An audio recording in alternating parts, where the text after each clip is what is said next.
अभी अपने आप ऑटोमेटिक प्रोग्रेस पे आ गया था। चल ठीक है, कोई बात नहीं। क्या इशू होगा? तो फिर ये तो पार्ट बन जाएगा वीडियो का, पुराना वीडियो क्लिप हो जाएगा, पक्का हो जाएगा। कोई नहीं, चल देख। वापस रिपीट कर देते हैं। We started very very soon यार, very very very just few topics we discuss in a very inappropriate phase. सुनना, Sen believe that democracy has its. हाँ तो हम बहुत कैजुअल चीज डिस्कस कर रहे थे, तो तू बोल रहा था चाइना ना बहुत बोल। कैजुअल है ना। हाँ तो ठीक ठीक है। है ठीक है। अब आ सैम जाते हैं believe that the directly. Democracy has it's instinctive value. Intrinsic value है, इंस्टिंक्टिव वैल्यू। और एडुकेटिव वैल्यू है, इंस्ट्रूमेंटल वैल्यू भी है। ठीक कॉस्मोपॉलिटन है। मॉडल ऑफ डेमोक्रेसी देखना पड़ेगा। ठीक है, आ जाते हैं सीधा कॉस्मोपॉलिटन मॉडल ऑफ डेमोक्रेसी पे। तो क्या है डेविड कॉस्मोपॉलिटन हेल्ड। मॉडल? तो कंटेक्स्ट है इसका कि किस कंटेक्स्ट में पढ़ना है कॉस्मोपॉलिटन मॉडल को, कि impact of globalization on democracy. ठीक। जो डेविड हेल्ड ने दिया है कॉस्मोपॉलिटन मॉडल डेमोक्रेसी का, वो इस कंटेक्स्ट में दिया है कि ग्लोबलाइजेशन का क्या असर पड़ा है डेमोक्रेसी पे। और उनकी अंडरस्टैंडिंग है कि ग्लोबलाइजेशन ने डेमोक्रेसी को वीक कर दिया। ठीक। कैसे वीक कर दिया? It has weakened the nation state. इसने नेशन स्टेट को कमजोर किया। So far the highest democratically elected government is nation state. ठीक। अभी तक सबसे हाईएस्ट डेमोक्रेटिकली इलेक्टेड गवर्नमेंट क्या थी? नेशन स्टेट थी। its ability to take decision have been diluted. So globalization आने के बाद, according to David Held, globalization आने के बाद नेशन स्टेट की ability to take decision वो डाइल्यूट हुई है, वो कॉम्प्रोमाइज हुई है। The institution of global governance are neither representative nor transparent or accountable. They are bureaucratically managed. ठीक। तो ग्लोबल गवर्नेंस जो कर रहे हैं आफ्टर ग्लोबलाइजेशन, तो वो ना तो ट्रांसपेरेंट है, वो ना तो रिप्रेजेंटेटिव है, और ना वो अकाउंटेबल है। वो उनको ब्यूरोक्रेट्स मैनेज कर रहे हैं। तो इस वजह से ग्लोबलाइजेशन आने के बाद जब एक global government type governance type की इंस्टीट्यूशंस बन गई हैं, ये अकाउंटेबल भी नहीं है, रिप्रेजेंटेटिव भी नहीं है, और ट्रांसपेरेंट भी नहीं है। So with the exception of Europe, अगर यूरोप को हटा दें, जहां पर यूरोपियन पार्लियामेंट है, कोई ऐसा रीजन नहीं है जहां पर डायरेक्टली इलेक्टेड रीजनल पार्लियामेंट हो जो ये डिसाइड करे कि पॉलिसी मेकिंग, लोगों के लिए रीजनल पॉलिसी मेकिंग कैसी। किसी भी रीजनल ग्रुपिंग में कोई पार्लियामेंट नहीं है, यूरोप को अगर छोड़ दिया जाए तो रीजनल पार्लियामेंट है ही नहीं। ठीक। तो ग्लोबलाइजेशन ने नेशन स्टेट को कमजोर किया, और नेशन स्टेट कमजोर हुआ तो डेमोक्रेसी कमजोर हुई। तो ग्लोबलाइजेशन का ये इम्पैक्ट हुआ, ये कॉस्मोपॉलिटन मॉडल ऑफ डेमोक्रेसी में डेविड हेल्ड ने बताया। ठीक है। तो इन्होंने कुछ प्रपोज भी किया। डेविड हेल ने क्या कहा, कि सजेशन दिया कि डेमोक्रेटिक डेफिसिट ऑफ ग्लोबलाइजेशन जो है, suggestion to address the democratic deficit of globalization, की हाँ, ग्लोबलाइजेशन में जो गजब। लोकतंत्र की हानि हो रही डेमोक्रेटिक है, डेफिसिट ऑफ उसको डेवलपाइजेशन। कैसे एड्रेस किया जाए। तो कहते हैं कि लॉन्ग टर्म में setup of world government, long term में कैसे डेफिसिट सॉल्व होगा? एक वर्ल्ड गवर्नमेंट बना के, जो कि क्या हो, रिप्रेजेंटेटिव हो, अकाउंटेबल हो, ट्रांसपेरेंट हो। शॉर्ट टर्म में हमें यूएनएससी में रिफॉर्म कराना है, यूनाइटेड नेशन सिक्योरिटी काउंसिल में। शॉर्ट टर्म में हम रिफॉर्म करा लें तो इससे डेमोक्रेटिक डेफिसिट कम होगा। और लॉन्ग टर्म में हमें वर्ल्ड गवर्नमेंट सेटअप करना होगा, जिससे democratic deficit of globalization reduce हो, कम हो। ठीक। Make institution like IMF, world bank and accountable. ठीक। आईएमएफ जैसे इंस्टीट्यूशंस को, यानी कि international monetary fund, and world bank जैसे इंस्टीट्यूशन को हमें अकाउंटेबल बनाना होगा। और ग्रास रूट डेमोक्रेसी को स्ट्रेंथन करना होगा। इंडिपेंडेंस ऑफ जुडिशरी को स्ट्रेंथन करना होगा। और ग्रीवियंस रिड्रेसल सबसे ज्यादा इंपॉर्टेंट होता है, रिस्टोर फ्रीडम ऑफ प्रेस। ये सारी चीजें हमें करनी होंगी ग्लोबलाइज्ड वर्ल्ड में। ग्लोबलाइज्ड वर्ल्ड में मान रहे हैं कि प्रेस कॉम्प्रोमाइज हो जा रहा है, तो फ्रीडम ऑफ प्रेस को रिस्टोर करना होगा। तो ग्लोबलाइजेशन में जो डेमोक्रेसी की डेफिसिट आ रही है, जो ग्लोबलाइजेशन में जो डेमोक्रेसी वीक हो रहा है, जो डेमोक्रेटिक डेफिसिट ऑफ ग्लोबलाइजेशन आ रही है, उसके लिए हमें लॉन्ग टर्म में वर्ल्ड गवर्नमेंट सेटअप करना होगा। शॉर्ट टर्म में हमें क्या करना होगा? यूएनएससी में रिफॉर्म कराना होगा। और इसके अलावा हमें क्या करना होगा? आईएमएफ और वर्ल्ड बैंक जैसे इंस्टीट्यूशन को ट्रांसपेरेंट बनाना होगा। ग्रास रूट डेमोक्रेसी को स्ट्रेंथन करना होगा। और इंडिपेंडेंस ऑफ जुडिशरी और फ्रीडम ऑफ प्रेस, इन सबको रिस्टोर करना होगा। ठीक है, ठीक। अब देखते हैं मॉडल्स ऑफ डेमोक्रेसी। ये तो हो गया कॉस्मोपॉलिटन मॉडल ऑफ डेमोक्रेसी जो डेविड हेड ने दिया था। अब हम मॉडल्स ऑफ डेमोक्रेसी में देखेंगे कि रिप्रेजेंटेटिव डेमोक्रेसी का क्या मॉडल है, और इसके बाद हम देखेंगे कि पार्टिसिपेटरी डेमोक्रेसी का क्या मॉडल है, और उसके बाद हम क्या देखेंगे, डेलिब्रेटिव डेमोक्रेसी। तो तीनों डेमोक्रेसी के मॉडल्स हम देखेंगे, और इसके बाद हमारा डेमोक्रेसी टॉपिक एंड हो जाएगा, और फिर हम राइट्स पे जाएंगे। ठीक है, तो हमने इक्वालिटी पढ़ी, हमने पावर पढ़ा, हमने डेमोक्रेसी पढ़ा, फिर हम राइट्स पढ़ेंगे। हमने इक्वालिटी पढ़ी पर उसको रिकॉर्ड नहीं किया, नहीं, अपने अपने में ही पढ़ लिया। तो रिकॉर्ड, इक्वालिटी छोटा है, रिकॉर्ड करके दे देंगे। तो सो जब हमने रिकॉर्ड किया है तब से हमने डेमोक्रेसी से शुरू किया, तो इक्वालिटी भी आ जाएगा, टेंशन वाली बात नहीं। पावर से स्टार्ट किया था क्या हमने? हमने पावर हाँ, से स्टार्ट 3 लेक्चर्स ऑन पावर। किया। इक्वालिटी छोटा ही तो है लेकिन थोड़ा देर से इक्वालिटी एनलाइटमेंट में होता है ही है यार कौन, स्टार्ट। इक्वालिटी है ही कौन, नॉजिक दौर के इक्वालिटी में बहुत है, अमृत सेन है, रॉल्स, डॉर्किन है, रॉल्स अमृत सेन रॉल्स हैं। खत्म। अमृत बहुत बताना है ना अपने को। डॉर्किन का अलग थ्योरी जो है, वो कौन सा आइलैंड बताने वाला। 100 क्लैम्पशेल वाला, ब्रूट लॉक। हाँ, रूट लॉक क्लैम्पशेल ऑप्शन। वाला। हाँ पर छोटे में ही है, मुझे नहीं लगता कि एक से ज्यादा वीडियो तो लगेगा, लग जाएगा। हम समझ गए तो हम जल्दी निपटा भी सकते हैं, जल्दी है ना। निपटा देंगे। लोगों को समझ में भी आना चाहिए ना। सही तो हम बात वैसे समझा देंगे ना, ऐसी कोई दिक्कत नहीं है ना। भाषा शुद्ध रखेंगे बिल्कुल, देहाती भाषा, पान की दुकान वाली भाषा। है। चलो सर, मॉडल ऑफ डेमोक्रेसी देख लेते हैं। मॉडल्स ऑफ डेमोक्रेसी में पहला रिप्रेजेंटेटिव मॉडल। तो जॉन लॉक पहले थ्योरेटिकल एक्सपोनेंट हैं रिप्रेजेंटेटिव मॉडल को, और अपनी किताब, दूसरी किताब सिविल गवर्नमेंट में उन्होंने रिप्रेजेंटेटिव मॉडल को प्रोपोगेट किया। He has given the majoritarian model of democracy. J.S. मिल अपनी किताब रिप्रेजेंटेटिव गवर्नमेंट में उन्होंने रिप्रेजेंटेटिव डेमोक्रेसी को सजेस्ट किया, और सेकंड बेस्ट स्टेट बताया। Considering the complexity of democratic way of life, representative government has become inevitable. तो ये तो बात होगी कि जॉन लॉक ने अपनी किताब में लिखा। ये सब लिखने वाली, रटने वाली बात है कि जॉन लॉक ने अपनी किताब का नाम क्या है, सिविल सिविल गवर्नमेंट, गवर्नमेंट। उसमें लिखा कि भाई रिप्रेजेंटेटिव गवर्नमेंट का थ्योरेटिकल एक्सपोजिशन दिया, और मेजोरिटेरियन मॉडल ऑफ डेमोक्रेसी भी उसी में उन्होंने दिया। जेएस मिल ने भी इसमें काम किया है, और उन्होंने कहा कि मॉडर्न वे ऑफ लाइफ की क्या कॉम्प्लेक्सिटीज हैं, और रिप्रेजेंटेटिव गवर्नमेंट क्यों इनएविटेबल है, जो होगा ही होगा, अपन बुक का नाम है बनाना ही उनके, पड़ेगा। हाँ, बुक का क्या नाम है, बुक का नाम है सेकंड बेस्ट स्टेट। नहीं, बुक का क्या रिप्रेजेंटेटिव नाम है, गवर्नमेंट। रिप्रेजेंटेटिव गवर्नमेंट बुक का नाम है, यस। और Mill was fearful of democracy turning into tyranny of majority. जो जेएस मिल थे, वो कह रहे थे कि भाई डेमोक्रेसी एक दिन टायरनी में बदल जाएगा, तो उनको डर लगता था डेमोक्रेसी से। Hence he suggests multiple reforms. तो डेमोक्रेसी में उन्होंने बहुत सारे रिफॉर्म बताए। One of the major challenge of representative democracy is how to ensure the representativeness. तो अब शुरू होता है असली कहानी कि सबसे major challenge representative model of democracy में है कि रिप्रेजेंटेटिवनेस कैसे इंश्योर करेंगे आप कि ये सारे लोगों का प्रतिनिधित्व कर रहा है, तो उस प्रतिनिधित्व को कैसे आप स्थापित करेंगे, इंश्योर करेंगे। तो hence there has been movement from simple majoritarian model of electoral system towards preferential proportional representation. Postal So मतलब जिसकी पॉपुलेशन जितनी उतना प्रेजेंटेशन आ जाएगा ना। हाँ, तो रिप्रेजेंटेशन में तो सिंपल मेजोरिटेरियन में मेजोरिटेरियन अगर होगा तो जो मेजोरिटी है वो अपने ज्यादा मेंबर्स भेज देंगे, और है ना। प्रोपोर्शनल रिप्रेजेंटेशन, तो ये तो हमें पता ही है, तो ये तो बेसिक वर्ड्स हैं। बिल्कुल ठीक द बात है। सिंपल तो ये मेजोरिटेरियन एक मेजर डिबेट है इसका। रिप्रेजेंटेशन रिप्रेजेंटेटिव डेमोक्रेसी का रिप्रेजेंटेटिवनेस, मेजर डिबेट रहता है। कि तो रिप्रेजेंटेटिवनेस को अपने यहाँ तो कैसे हम, मेजोरिटेरियन है ना अभी, तो हाँ प्रोपोर्शनल मेजर, लगाने की बातें चल रही हैं हाँ एज ए रिफॉर्म। तो ले, ठीक है। तो मेजर चैलेंज यही रहा है रिप्रेजेंटेटिव डेमोक्रेसी का कि रिप्रेजेंटेटिवनेस कैसे हम इंश्योर करें, और मेजोरिटेरियन मॉडल से प्रोपोर्शनल मॉडल पर ट्रांजिशन होने की बातें चलती हैं।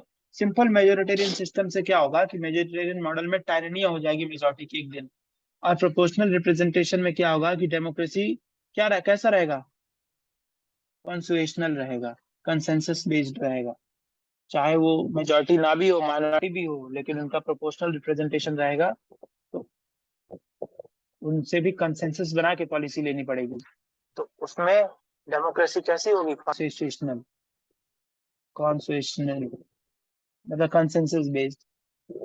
ठीक है, proportional representation results into coalition government. जो प्रोपोर्शनल रिप्रेजेंटेशन होगा उससे कोएलिशन गवर्नमेंट बनेगा, और coalition can arrive only when party arrive at consensus. तो सारी पार्टीज अपने अपने तबकों के हितों की बात करेंगे तो वही पॉलिसी बनेगी जो हर तबके के हित में होगा। तो ये तो है प्रोपोर्शनल रिप्रेजेंटेशन में। लेकिन इसमें क्या होता है मेजोरिटेरियन सिस्टम में, मेजोरिटेरियन मॉडल में क्या होता है, मेजोरिटेरियन मॉडल में टायरेनी हो जाती है मेजोरिटी की। रिप्रेजेंटेटिव डेमोक्रेसी में क्या होता है, इन रिप्रेजेंटेटिव डेमोक्रेसी स्कॉलर्स, तो हम मॉडल में अभी रिप्रेजेंटेटिव डेमोक्रेसी पढ़ रहे हैं। तो रिप्रेजेंटेटिव डेमोक्रेसी हमने दो स्कॉलर्स देखे, लॉक और मिल्स। इन्होंने अपने अपने किताब में क्या क्या कहा हमने वो देखा। उसके बाद हमने देखा कि रिप्रेजेंटेटिव मॉडल में सबसे ज्यादा सबसे ज्यादा चैलेंज रहता है ये पता लगाने का कि कैसे आप रिप्रेजेंटेटिवनेस कैसे को देंगे आप? इंश्योर करेंगे। ठीक है। और उसके बाद हमने देखा कि जो दो तरीके हैं, प्रोपोर्शनल रिप्रेजेंटेशन और मेजोरिटेरियन मॉडल। जो प्रोपोर्शनल रिप्रेजेंटेशन है उसमें हमने देखा कि क्या रहता है, उसमें कंसेंसस बेस्ड डेमोक्रेसी रहती है। ठीक, क्योंकि इसमें पार्टीज कोलिशन में आती हैं और हर कोलिशन जो है वो अपने अपने हितों की रक्षा करने के बाद एक कंसेंसस वाला ही पॉलिसी बनता है। The proportional representation result into coalition government, and coalition can arrive only when party arrive at consensus. So in representative democracy, scholars also have also discussed on power of representatives. There are two model of representation. So representative democracy में भी scholars ने discuss किया है कि power क्या होंगी representatives की, प्रतिनिधियों की पावर्स क्या होंगी। तो दो मॉडल है रिप्रेजेंटेशन का। ठीक, दो मॉडल कौन सा है, एक डेलीगेट मॉडल और एक एनलाइटेंड रिप्रेजेंटेशन। जो डेलीगेट मॉडल का प्रोपोनेंट है वो है लॉक और बेंथम। ठीक, और जो एनलाइटेंड रिप्रेजेंटेशन के प्रोपोनेंट है वो है जेएसमिल एंड एडमंड ब्रूक। तो क्या कहा है कि who is more democratic in delegated this, who is more democratic, delegated model या फिर enlightened representation. So depends on how we view depending on how democracy, view. कि हम डेमोक्रेसी को देख कैसे रहे हैं। तो डेलीगेट मॉडल में क्या है, दो मॉडल है ना, डेलीगेट और एनलाइटेंड रिप्रेजेंटेशन मॉडल। एनलाइटेंड। तो डेलीगेट मॉडल में क्या है कि representatives can not be given freedom to take decision, they should stick to the mandate according to Locke. मतलब डिसीजन लेने के लिए फ्रीडम रिप्रेजेंटेटिव्स को नहीं दिया जा सकता, वो जनादेश में ही, जनादेश से ही जो जनता का आदेश होगा वही करना पड़ेगा उनको। डिसीजन वो नहीं लेंगे, डिसीजन जनता लेगी इन डेलीगेट मॉडल। लॉ कहते हैं कि government is a trust, people are trustee, government does not have any original power. Locke कहते हैं गवर्नमेंट के पास कोई ओरिजिनल पावर नहीं है, गवर्नमेंट ट्रस्ट है, ट्रस्टी लोग हैं। तो डेलीगेट मॉडल में है कि गवर्नमेंट रिप्रेजेंटेटिव जो होंगे गवर्नमेंट में वो क्या नहीं करेंगे, वो क्या नहीं करेंगे, वो डिसीजन नहीं लेंगे।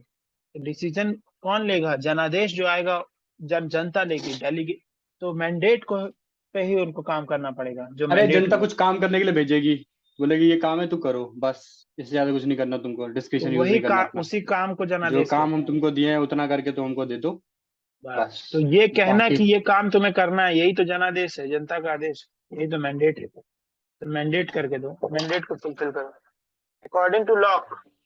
लॉ कह रहे हैं कि गवर्नमेंट ट्रस्ट है, पीपल ट्रस्टी है, गवर्नमेंट के पास कोई ओरिजिनल पावर नहीं है। तो ये तो हो गया delegate model, delegate model of representative democracy. अब इनलाइटेंड रिप्रेजेंटेशन में क्या है, जेएस मिल कहते हैं कि our representatives have more experience than us, hence should be given flexibility. हमारे रिप्रेजेंटेटिव के पास हमसे ज्यादा एक्सपीरियंस है इसलिए उनको फ्लेक्सिबिलिटी दो। एडमंड ब्रूक कहते हैं कि पार्लियामेंट एक असेंबली है नेशन का, वो नैरो नेशनल इंटरेस्ट को एड्रेस करने की जगह नहीं है, वो देश की एक असेंबली है। तो एनलाइटेंड में थोड़ा फ्रीडम लीडर्स को, एनलाइटेंड रिप्रेजेंटेशन में लीडर्स के पास ज्यादा एक्सपीरियंस है इसीलिए थोड़ा फ्रीडम देने की बात कही गई है। ठीक, तो ये तो हो गया दो मॉडल कि पावर कितनी हो रिप्रेजेंटेटिव्स के पास। तो शुरू कहाँ से हुआ, शुरू हुआ रिप्रेजेंटेटिव मॉडल में खतरा रहता है रिप्रेजेंटेटिवनेस इंश्योर करने का, और दो तरीके मेजोरिटेरियन एंड प्रोपोर्शनल, वो हमने देखा। उसके बाद हमने देखा कि अब रिप्रेजेंटेटिव अगर आ गए हैं, दोनों में रिप्रेजेंटेटिव भी बनेंगे, मेजोरिटेरियन में भी रिप्रेजेंटेटिव होगा, प्रोपोर्शनल में भी रिप्रेजेंटेटिव होगा। अब रिप्रेजेंटेटिव के क्या पावर्स, तो दो है मॉडल, डेलीगेट मॉडल कि जो जनादेश है सिर्फ उतना करे, उसके आगे कोई पावर नहीं, और एक इनलाइटेंड रिप्रेजेंटेशन एनलाइटेंड रिप्रेजेंटेशन में कहा गया कि ये जो नेता हैं इनका हमसे ज्यादा इनके पास एक्सपीरियंस है, और क्योंकि इनके पास हमसे ज्यादा एक्सपीरियंस है तो इनको क्या तो करना चाहिए, इनको फ्लेक्सिबिलिटी दे देनी चाहिए। तो और वो लिमिटेड गवर्नमेंट का मतलब होता है कि रिप्रेजेंटेटिव रिप्रेजेंटेटिव के अंदर डेलीगेटेड मॉडल, है ना? अगर लिमिटेड कर दिया तूने अपने संसद को। लिमिटेड गवर्नमेंट का हमारे यहाँ मतलब क्या होता, मतलब? लिमिटेड गवर्नमेंट का मतलब है कि कॉन्स्टिट्यूशन में फंडामेंटल राइट्स से लिमिटेड है। कर दिए ना हमने हमने हाँ ड्यूटी बाउंड कर दिया ना उसको। हाँ हाँ। पूरा एनलाइटेड तो नहीं रखा, तो हमारे यहाँ कौन सा डेलीगेटेड होगा? अपने यहाँ तो डेलीगेटेड मॉडल, एनलाइटेंड हमने तो फ्लेक्सिबिलिटी दे रखी है। डेलीगेटेड मॉडल कहाँ, हमारे सही पास बात तो है। ये हाँ, कुछ मुद्दों पे एनलाइटेडमेंट की तरफ बिहेव करते हैं, और कुछ पे वो हाँ, डेलीगेटेड की तरफ बिहेव करते जनादेश भी हैं। नेशनल पालन करना इंटरेस्ट की है बात लेकिन आती है तो पार्लियामेंट सुप्रीम है। Nobody parliament, can alter anything. तो वही बात है। तो critics of representative democracy, critics कौन कौन से हैं, तो रूसो रूसो क्या क्या के रिप्रेजेंटेटिव डेमोक्रेसी को क्रिटिसाइज करते हैं। वो कहते हैं कि वो डायरेक्ट डेमोक्रेसी से, वो जो जेनेवा में जो डायरेक्ट डेमोक्रेसी है उससे रूसो इंस्पायर्ड है। और उन्होंने कहा कि English man are free only once in 5 year, कि अंग्रेज जो है वो 5 साल में एक बार ही फ्री होते हैं जब इलेक्शन देना होता करना होता है। तो गांधी, एम एन रॉय, जयप्रकाश नारायण, ये सब उसी लाइन पे हैं। दे सपोर्टेड पार्टीलेस डेमोक्रेसी, पार्टी वार्टी हटाओ, because parties promote immorality. Gandhi compared party with prostitutes, Gandhi ने तो कहा कि प्रोस्टिट्यूट्स हैं ये, समझ रहा है। और पार्टी से इमोरलिटी आती है according to whom, Gandhi, M N Roy, Jayaprakash Narayan. और रूसो भी डायरेक्ट डेमोक्रेसी से इंस्पायर्ड हैं, वो भी डायरेक्ट डेमोक्रेसी चाहते हैं। So instead of representative democracy, Gandhi favored what? पंचायती राज। तो ये क्रिटिसिज्म है, तो क्रिटिसिज्म ऑफ रिप्रेजेंटेटिव डेमोक्रेसी में हम रूसो लिख सकते हैं, हम गांधी लिख सकते हैं, ठीक है। और कैसे गांधी पंचायती राज को फेवर कर रहे हैं वो लिख सकते हैं, ठीक है। अब ये एक मॉडल खत्म हो गया जिसका नाम था कौन सा मॉडल, रिप्रेजेंटेटिव मॉडल। रिप्रेजेंटेटिव अब हम आ रहे हैं पार्टिसिपेटरी पार्टिसिपेटरी डेमोक्रेसी में। डेमोक्रेसी। पार्टिसिपेटरी डेमोक्रेसी में क्या है, it is also known as direct democracy. इसी का प्रोपोनेंट है ये रूसो। रूसो यही कहते हैं डायरेक्ट डेमोक्रेसी, सो सपोर्टर है। He is also known as direct democracy. There are two forms of participatory democracy. First form is based on ideas of liberalism, और दूसरा based on ideas of Marxism. तो liberalism और Marxism के हिसाब से दो form है पार्टिसिपेटरी डेमोक्रेसी के। तो जो लेफ्टिस्ट मॉडल है डायरेक्ट डेमोक्रेसी का, उसको रेडिकल डेमोक्रेसी कहते हैं, ठीक है। जो लेफ्टिस्ट मॉडल है डायरेक्ट डेमोक्रेसी का, participatory direct democracy is what, participatory democracy, दोनों एक ही बात है। तो उसका एक अच्छा, लिबरल मॉडल है, एक मार्क्सिस्ट मॉडल है। तो जो मार्क्सिस्ट मॉडल, जो लेफ्टिस्ट मॉडल है उसको क्या कहते हैं, रेडिकल रेडिकल डेमोक्रेसी। डेमोक्रेसी, सही बात है। रेडिकल रेडिकल मतलब रेडिकल सीधा पावर मतलब जनता के पास। Radical comes no from if the no root but. Word radix. Radical comes from the root word radix, radix का मतलब होता है रूट्स, जिसका मतलब होता है empowerment of subaltern, tribal, marginalised, grass root grass democracy, root democracy. उसको कहते हैं radical. Now the original concept of democracy is participatory. Original concept जो डेमोक्रेसी का वो पार्टिसिपेटरी कंसेप्ट है। The very definition of democracy is government by participation of people. तो democracy का definition का मतलब है कि लोगों के पार्टिसिपेशन से चल रही सरकार, तो पार्टिसिपेटरी ही है original concept. Democracy originated in ancient Greece, and Aristotle polity is the first example of democracy. Aristotle की पॉलिटी जहां पर वो कहते हैं कि rule of many but not too many, rule of many polity, Aristotle की जो गोल्डन मीन है, तो वह वो पहला एग्जांपल है डेमोक्रेसी का। तो डेमोक्रेसी ओरिजिनेट हुई है एंशिएंट ग्रीस में। He was a critic of, तो Aristotle was a critic of philosopher king, monarchy, monarchy के खिलाफ थे वो। 10। According to him, common man deliberating together can arrive at better decision than the philosopher acting alone.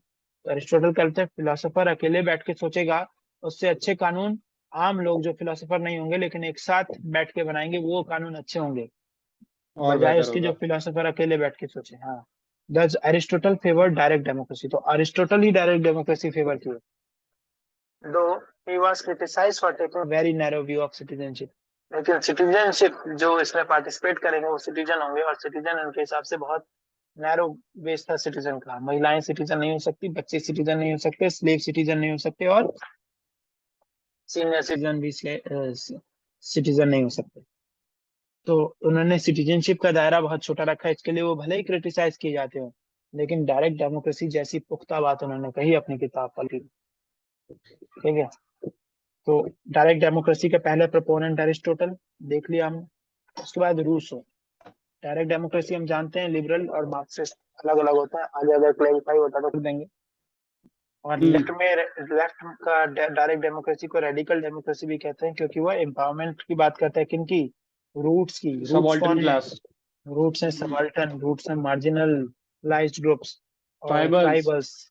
ये सब जब इनके पास जब डेमोक्रेसी पहुंचेगी तो इसको क्या कहेंगे? Grass root democracy. ये democracy, direct leftist democracy, view है, पार्टिसिपेटरी डेमोक्रेसी। ये लेफ्टिस्ट मॉडल है। तो रूसो क्या ठीक कहते है, हैं? He was a supporter of direct democracy, as we know that, direct, हाँ पढ़ डायरेक्ट चुके हैं। डेमोक्रेसी के सपोर्टर इट हैं वाज ये। The only way by which we can understand general will. Rousseau participatory का डेमोक्रेसी, जनरल, डायरेक्ट डेमोक्रेसी से ही हम जनरल विल जान सकते हैं। The only way it was the only participation way. से ही। तो जनता के, जो सरकार के पास पावर आएगी वो जनरल विल से आएगी, और जनरल विल होता है एक्चुअल विल रिजल्ट। तो हम एक्चुअल विल, सबका एक्चुअल विल होगा, रियल विल होगा। हम सबका रियल विल, एक्चुअल विल और रियल विल अलग होता है सब। हम रियल विल सबका वो विल रियल, होता है जो हमने, हाँ हम बताओ। सबका रियल विल होगा कि हम लोग एकजुट होकर के डेलिब्रेट करें। और जिस दिन हम एकजुट हो जाएंगे, उस जिस दिन हम कह देंगे कि ये हमारा, हम ह्यूमन नेचर, हम रीजनेबल हैं, पर हम इतने रीजनेबल नहीं है कि हम अपने ही खिलाफ पनिशमेंट खुद को दे दे। तो जब लॉ एंड ऑर्डर की बात आएगी तो हमें एक सरकार की जरूरत पड़ेगी। तो हम अपने रियल विल से एक साथ आएंगे ताकि एक कॉमनवेल्थ बनाए, और उस कॉमनवेल्थ को हम सब मिलके एक साथ बोलेंगे कि ठीक है तुम्हारे पास पावर है, तो हम उनको जनरल विल से पावर दे देंगे सरकार को। तो वो जनरल विल, तो जनरल विल कब बनेगा? जब हम पार्टिसिपेट करेंगे ना अपने रियल विल से। तो रूसो पार्टिसिपेटरी डेमोक्रेसी के एक्सपोनेंट हैं, कहते हैं कि only way participation is the only way by which we can understand by which general we will. Can understand, yes. तो पॉपुलेशन का विल क्या है वो पार्टिसिपेशन से ही पता लगेगा हमें। And it was the only way to exercise freedom in the presence of authority. अब बिना पार्टिसिपेशन के how will you exercise freedom authority के प्रेजेंस में? सो अथॉरिटी है, अथॉरिटी चाहिए, और अथॉरिटी को पावर लेकिन हमने दिया है। और हम तब पावर दे पाएंगे जब हम अपना जनरल विल देंगे, हम अपनी इच्छा बताएंगे, हम अपनी सामूहिक इच्छा बताएंगे, जनरल विल। और सामूहिक इच्छा हम कब बताएंगे? जब समूह में आएंगे, पार्टिसिपेट करेंगे। तो with our real will we will participate. तो हमारा रियल, और यही तो कहते हैं man should be force to be free. उसको पता नहीं है कि वो आजादी चाहता है, पर वो चाहता है। तो ये रूसो का कंसेप्ट बहुत जबरदस्त है, कभी मौका मिलेगा पढ़ेंगे। तो रूसो, तो जनरल विल और रियल विल। रियल विल से हम तो हमारा रियल विल हमें पार्टिसिपेट कराएगा, और पार्टिसिपेशन से हम जनरल विल पे जाएंगे। तो जनरल विल समझने के लिए रियल पार्टिसिपेशन जरूरी है अकॉर्डिंग टू रूसो।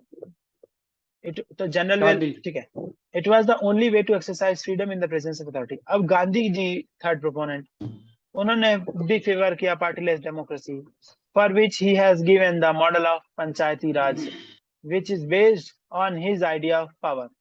जो उनका आइडिया ऑफ पावर था, उनका आइडिया ऑफ पावर क्या था? Oceanic circle of power originating from one point and being transmitted to each and every particle of the ocean। oceanic circle of power। So when will you have oceanic circle of power? When you will be having a powerful representative at the level of village। तो गांव से नीति बनेगी, bottom up approach. पंचायती राज जबरदस्त व्यवस्था, bottom up approach. जब गांव के लोग आएंगे और डिमांड करेंगे कि भैया सड़क बननी है, इतना बजट बनेगा, तो वहां से ऊपर जाएगा कि भैया बजट डेली दो, फंड दो, हमें ये बनाना। तो लोगों नीड बेस्ड अप्रोच भी रहेगा इसमें। तो ये यहाँ से हमने गांव के हर एक व्यक्ति को एम्पावर कर दिया। वो लोग जब एक साथ आएंगे और बोलेंगे कि हमें सड़क चाहिए, हमें नाली चाहिए, हमें पुल चाहिए, पंचायती राज में हमें जो भी काम कराना है वो चाहिए, तो फिर उसके लिए वो अपने लिए खुद गवर्नेंस कर पाएंगे। तो ओशियानिक सर्कल, तो जो गांधी जी का आइडिया है पावर का, ओशियानिक सर्कल वाला मॉडल, उस पे बेस्ड है पंचायती राज। तो वो भी डायरेक्ट डेमोक्रेसी की बात हो गई। गांधी जी का आइडिया ऑफ पावर क्या है, देख नीचे ही लिखा है, जो हमने ऐसे डिस्कस कर लिया। It is explain through the concept of oceanic circle. The concept of oceanic circle of power rejects the concept of hierarchy and it is and in it individual is at the centre, New Delhi is decentred. ठीक है। For Gandhi, the purpose of power is not exploitation. Power is not meant for coercion of other, rather empowerment of other. तो power oceanic circles में बहेगा, कोई hierarchy नहीं है। Oceanic circle में, एक सर्कल में जितने भी लोग होते हैं सब पे बराबर, एक सर्कल में जितने भी पार्टिकल होते हैं सब पे बराबर का एम्पलीट्यूड होता है। साइंस पे अगर जाए, ओशियानिक सर्कल इक्वली बटेगा, सब में पावर होगा, कोई हायरार्की नहीं होगी पावर की, कोई ज्यादा पावरफुल और कम पावरफुल नहीं होगा। भले एक जगह से ओरिजिनेट होता हो तो, लेकिन वो बाद में बढ़ जा, सब पे बराबर पावर, सब पे पहुंच रहा है और बराबर पहुंच रहा है ओशियानिक सर्कल में। ठीक। For Gandhi the purpose of power is not exploitation. Power का काम शोषण करना नहीं है। Power is not meant for coercion of others, rather empowerment of others. Power लोगों को एम्पावर करने के लिए है। Like the waves in ocean, we should transfer our energy to others. Our energy should be transfer to others. Hannah Arendt क्या कहती है, जून पॉलिटिकन। Hannah Arendt believes that man is zone politician and hence she believed that the participation in the politics is the real human action and human condition. हैना errant के हिसाब से व्यक्ति क्या है, हैना एरेंट के हिसाब से व्यक्ति है जून पॉलिटिकन। और जून पॉलिटिकन कहने का मतलब कि अगर जिंदगी में कोई एक काम व्यक्ति को करना हो, सिर्फ एक काम, तो वो ये होना चाहिए कि वो पॉलिटिकल स्फेयर में पार्टिसिपेट करे, active participation. So participation in politics is the real human action and human condition. ऐसा हैना एरेंट कहती हैं।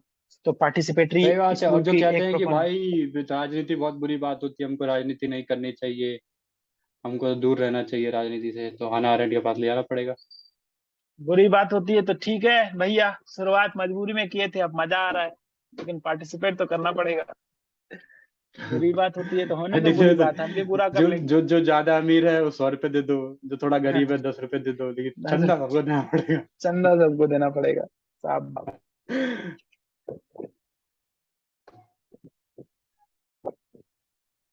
ठीक है। तो real human action and human condition, तो एक प्रोपोनेंट आ गई, हैना एरेंट आ गई। Civic participation is the only way to oppose the rise of totalitarianism. ये भी हैना एरेंट कहती हैं कि टोटलिटेरिज्म से लड़ना है तो तुम्हारा पार्टिसिपेशन जरूरी है। ठीक। इसके बाद कुछ रेडिकल डेमोक्रेट्स हैं। रेडिकल डेमोक्रेट्स यानी कि क्या, कौन, जो सबाल्टर्न, डाउन ट्रोडन, मार्जिनलाइज्ड की बात कर रहे होंगे, यार तो ये लोग हैबरमास के हैं। बारे में कुछ पढ़े थे हम लोग, डू यू क्या रिमेम्बर पढ़े थे, दैट? क्या पढ़े थे? कुछ पढ़े थे बीच में। नहीं याद नहीं।